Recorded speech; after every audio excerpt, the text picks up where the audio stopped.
السلام عليكم يا احلى متتبعين، كي دايرين؟ لاباس عليكم؟ نتمنى ان شاء الله تكونوا بخير وعلى خير باحسن الاحوال وانتم كتشاهدوا هذا فيديو جديد ونهار جديد. نبداو بالصلاه على النبي. اللهم صل وسلم وبارك على سيدنا محمد الحبيب عليه افضل الصلاه والسلام. واليوم غادي نشارك معاكم سلو اللي ما كيخطا حتى دار البنات، سلو اللي كيكون في الطبيله ديالنا ديال رمضان. الله يدخلوا علينا بالصحه والسلامه على فقيدين المفقودين. كيجي مقوم البنات وكيجي معلك، هانتوما كتشوفوا الشكل ديالو. وبالنسبه للتصوير ما عطيش حقه البنات، تعليكه خطيره. نتمنى ان شاء الله تجربوه ويعجبكم. بسم الله، نبداو على بركه الله. بالنسبه للجنجلان البنات انا خديت كيلو وقسمته. بالنسبه للجنجلان راكم عارفين كنغسلوه كنقيوه وكنشمشوه وحمرته البنات. بالنسبه للجنجلان كيبقى على حسب افراد العائله. انا خديت الكميه اللي بغيت. انا درت هذا العام ان شاء الله درتي شويه، ما درتش بزاف البنات كيف ما موالفه، درت غير شويه حيت داك العام ما درتوش وبقى فيا في الصراحه. صافي غسلته البنات ونقيته وحمرته على هذا الشكل هذا. نتوما كتشوفوا راه كنت دايره في اللاطه حتى كيبرد وكنشاركو معاكم البنات. هانتوما كتشوفوا كل واحد تيدير القدر اللي بغى. الصراحه الجنجله نقي من بعد ما تغسل، من بعد ما تنقى، من بعد ما تحمر. خليته كيبرد البنات فوق البوطه وغنديه باش نطحنو. بالنسبه للجنجله البنات خديت كيلو قسمته. بالنسبه للكاوكاو خديت البنات نص كيلو. خديت نص كيلو من هذا الكاوكاو هذا البلدي، نص كيلو من البلدي تا هو حمرته بالقشره ديالو وغادي نطحنو. وبالنسبه للكاوكاو البلدي كيعطي واحد المذاق زويون. بالنسبه للجنجلان البنات انا درتو طحنته البنات في الهاشوار، غير هرمشتو ما طحنتوش بزاف. مهم انا هاد القوام غادي نديهم باش غادي نطحنهم نعلكهم. انا غير كنهرمشهم البنات حتى غادي نديهم ان شاء الله عند العطار اللي غادي يعلكهم ليا. ما عنديش الماكينه اللي غتعلكهم ليا، غنديهم للعطار. انا غير كنطحن دابا وكنخلط. صافي درت البنات نص كيلو ديال الكاوكاو البلدي، ودرت نص كيلو ديال الجنجلان اللي هرمشته، وخليت نص كيلو الاخر غادي نديرو صاين. خديت البنات هاد الكاوكاو هذا اللي منقي، مسحته البنات وغادي نقليه في الزيت بارده. بالنسبه للكاوكاو او اللوز علاش كديروه في الزيت بارده؟ باش كيطيب لكم البنات من الداخل ومن برا. دابا غنديه باش نقليه ونديرو على نار مهيله ونبقى نستمر في التحريك حتى كيتحمر كله، كيجي على هذا الشكل هذا وكيتحمر لينا من الداخل ومن برا كيطيب. ما كيبقاش البنات خضر من الداخل وكيطيب غير من برا. هذه هي الطريقه ديالو. صافي بالنسبه للكاوكاو درتو على هذا الشكل هذا، غادي نطحنو حتى هو نهرمشو. خديت البنات واحد الكوزه، حكيت نصها ما درتهاش كلها، نصها البنات. بالنسبه للكوزه البنات درت نصيص ديالها ودرتها البنات حكيتها في الحكاكه رقيقه باش ما تجيش فيها شي حبه ولا شي حاجه.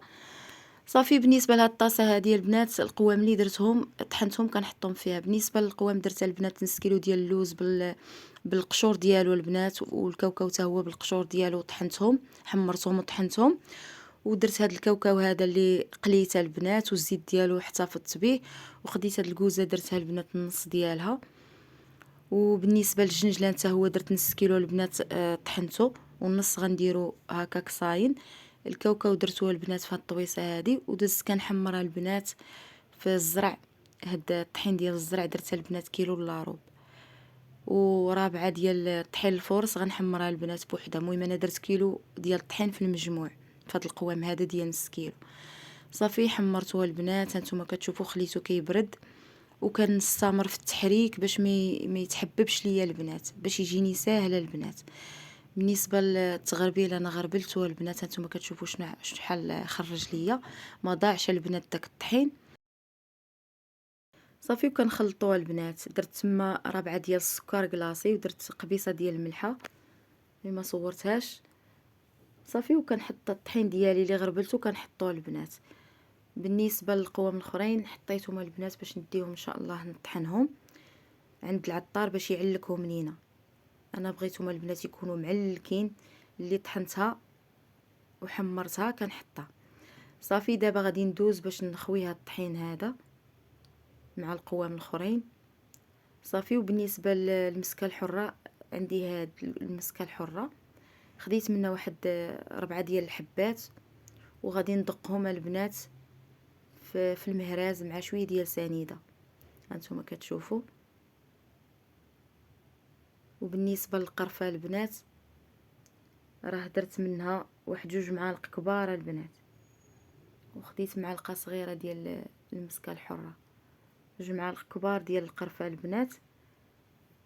صافي وغادي ندير حبه حلاوه والنافع، خديت معلقات 2 كبار ديال حبه حلاوه والنافع محمرين ومطحونين البنات. خديت زلافه ديال الطحين الفورس اللي قلت لكم غنديرو.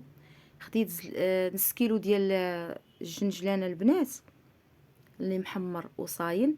وخديت كاس ديال اللوز محمره البنات، مقلي في الزيت وهرمشته، والنص خليته نزين به. بعد ما حولت القوام ديالي في القصريه باش غادي ندلكهم مزيان حتى كينسجموا مع بعضياتهم، كندخلوا ديك حبه حلاوه وداك الطحين اللي درتها البنات مؤخرا وداك اللوز المهرمش.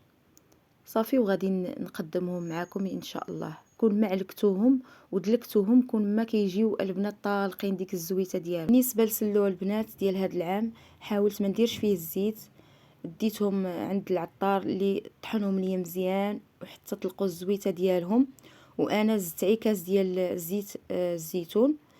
صافي وخدمت سلو ديالي بهذه الطريقه هذه. انتم كتشوفوا تبارك الله ريحته طالعه ومقومه البنات ومعلك، تيجي على هذه الطريقه هذه. زينته بشويه ديال اللوز اللي فسختو البنات وقليته. هانتوما كتشوفوا تيجي خطيره البنات، جربوه ما غاديش تندموا عليه، وانا متاكده غادي يعجبكم الا جربتوه. بالنسبه للمبتدئات ما تبارك الله راه كلشي حادق وكلشي كيعرف السفوف كله والطريقه ديالو. هانتوما كتشوفوا خديت معكم واحد المعلقه باش تشوفوا التعليكه كيفاش جا. ما ميدمش البنات، معلك ما ميدمش. هانتوما كتشوفوا التصوير ما عطيش حقه، جا مذهب، راه التصوير ما عطيش حقه. هانتوما كتشوفوا. نتمنى سلو ديالي يكون عجبكم. الا عجبكم ما تبخلوش عليا باللايك. خليتكم في امان الله وحفظه حتى الفيديو الجاي. مع السلامه.